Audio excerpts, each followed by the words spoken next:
Presidential race, the mother of all elections here in France. Round one is only 2 months away. And after weeks of pandemic, the campaign is finally starting in earnest. Candidates are on the move. Some are hoping to win, others to make a name for themselves. Let's take a quick look at the lay of the land with the main contenders from all the way from the far left to the far right. Mark, who have we got? Yes, we begin on the far left. Jean-Luc Mélenchon, it's his third presidential campaign. He said it would be the last. He's the leader of France Unbowed, more towards the center, but still on the left. Former Justice Minister Christiane Taubira, the mayor of Paris, Anne Hidalgo, who's representing the Socialist Party, and Yannick Jadot, who is the Green Party candidate. In the center, you have the incumbent, Emmanuel Macron, who has not declared himself yet. On the right, you have the conservative contender, Valérie Pécresse. And on the far right, you have both Marine Le Pen and Éric Zemmour. Okay, so that's who's who.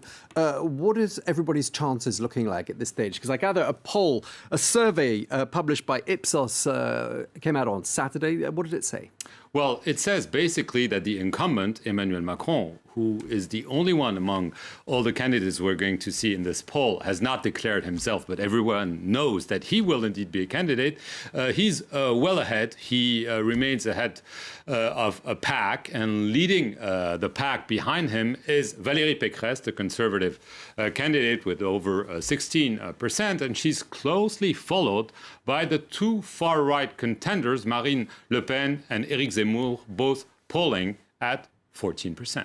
Okay, so there are four people on the right in double digits, but on the left, it's a very different story. Everyone is below 10%, with the far left leader, Jean-Luc Mélenchon, and the Green candidate, Yannick Jadot, neck and neck, as you can see there. The two Social Democrats, Anne Hidalgo and Christine Taubira, are way behind there. You can see 4% and 3% respectively. So that's the first round. Mark, what would happen in a second round? Well, this poll only puts Emmanuel Macron against two other contenders. The first one is Valérie Pécresse, who's leading the pack.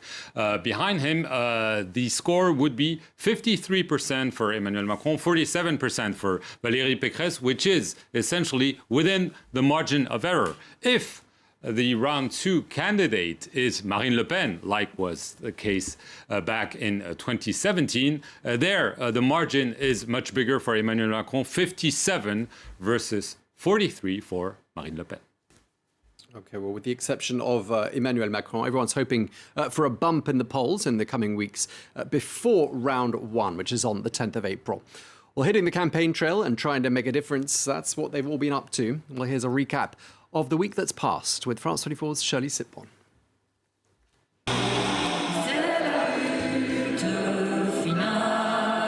Fabien Roussel is a rising star in the campaign, and he is a communist. The first candidate the far-left party has presented in 15 years. Roussel has brushed some dust off of the old communist image, but the core values are the same.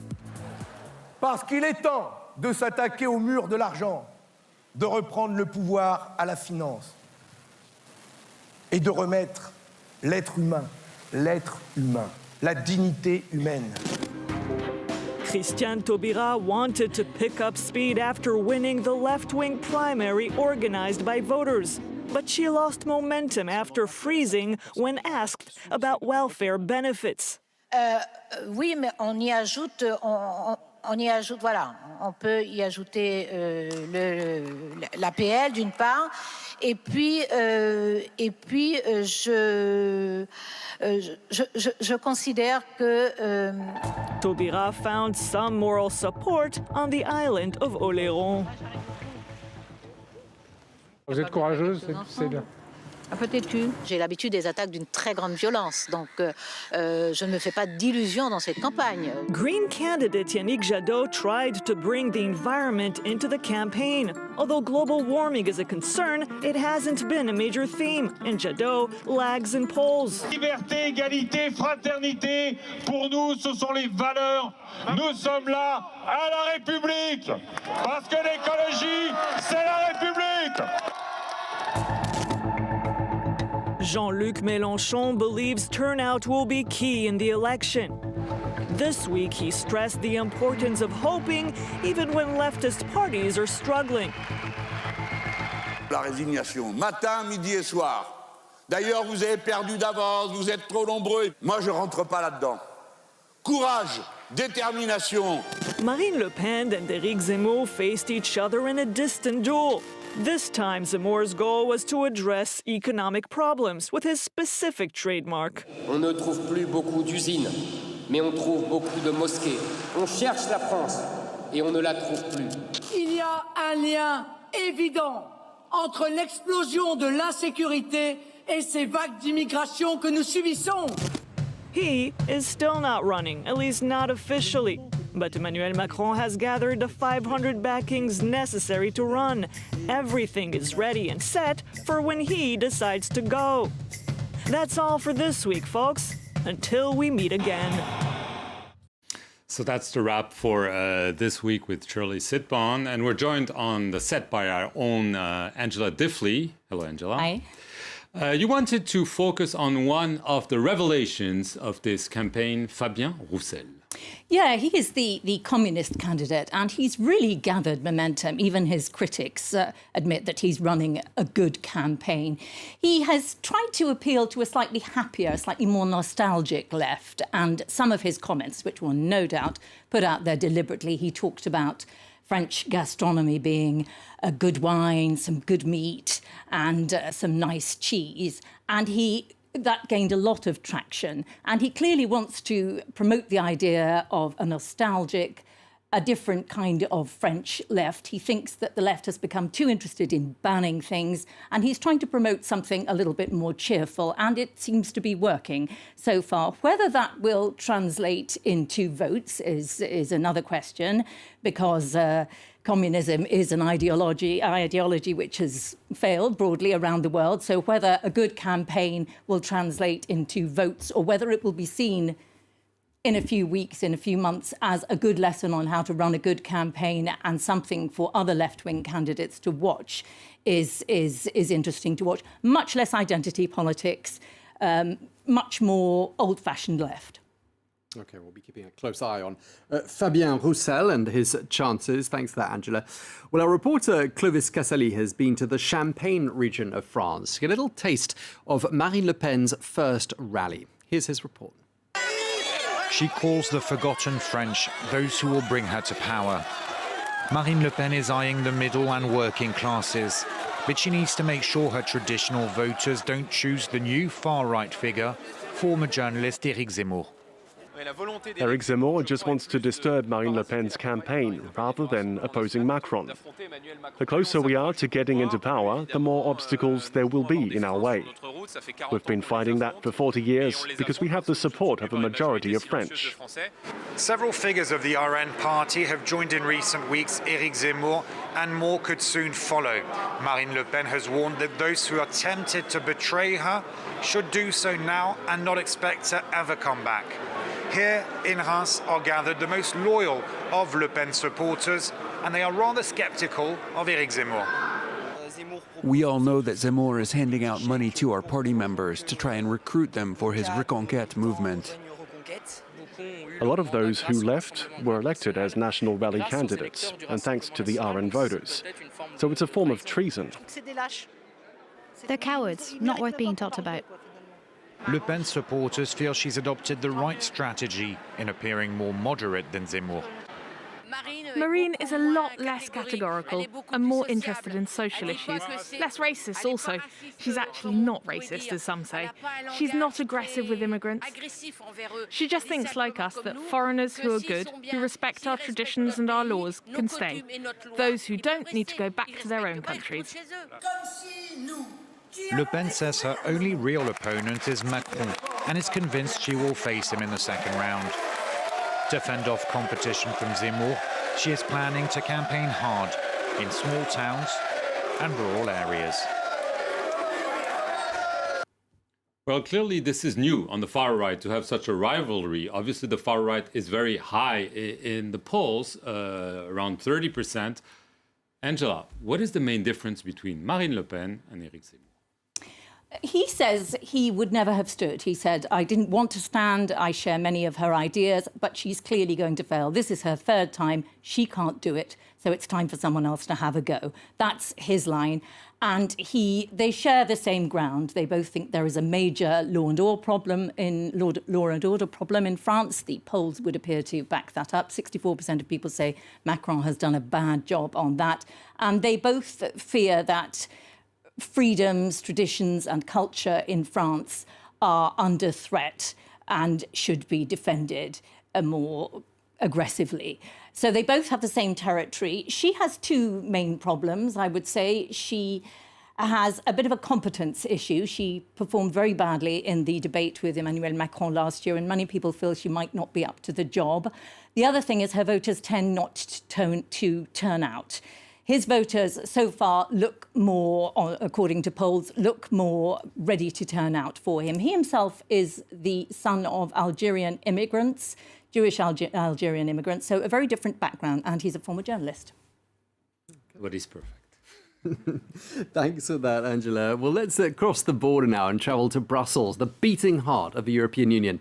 And we can see there how the debates on the rule of law is raging in several European countries and how that's impacting the French presidential race. France 24's Dave Keating filed this report. Welcome to Brussels, the working capital of the European Union. After Brexit, French presidential candidates from the far right and far left no longer dare suggest that France should leave the European Union. Instead, they're laying out their own vision of what they think the EU should be. And one big area of contention with French President Emmanuel Macron is the area of rule of law.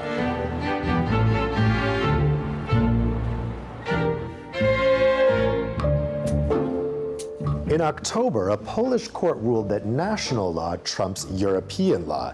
Several French presidential candidates have welcomed this decision. We'll talk about why with our two guests. The debates that have happened after the Hungarian and the Polish case resonated inside other countries, and France is one of the first countries that have reacted to whatever was happening in Poland and Hungary. It is also linked to the current debate on immigration, because rule of law and immigration cannot be separated. From a Polish perspective, do you think people in Poland are aware that the issue is having such European resonance? Every case or every debate in France or other EU countries is well reported by Polish mass media, mainly by government TV, as a way of supporting of the Polish government in its struggles and battles with the Brussels. That's why we have, in recent months, we have this public alliance with Marine Le Pen.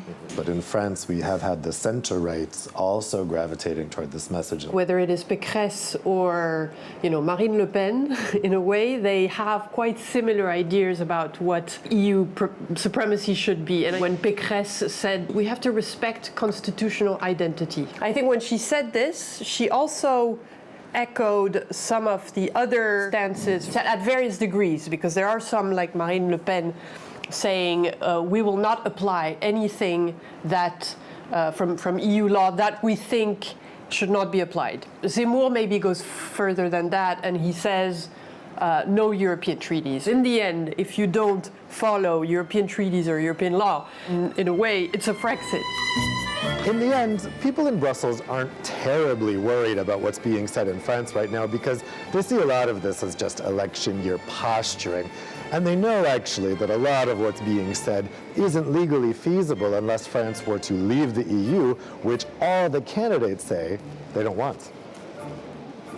Dave Keating reporting there from Brussels. We're going to finish on a lighter note, and I feel a bit embarrassed saying this, but the French perhaps aren't known internationally for their fluency in foreign languages. Not that the British are any better.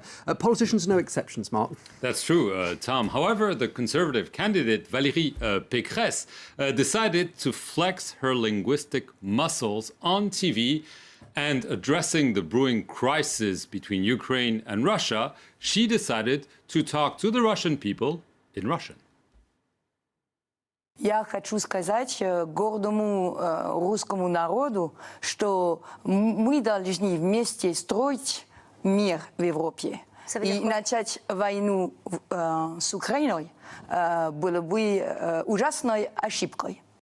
And yes, Valérie Pécresse learned Russian as a kid. She even spent several summers at a communist youth camp, and she recounted that when she met the Russian President Vladimir Putin several years ago, she was part of a French ministerial delegation. The Prime Minister, François Fillon, then introduced her to Vladimir Putin, saying, here is my minister who speaks Russian, and she later recounted that Vladimir Putin gave her a look, seemingly saying, you must be a spy.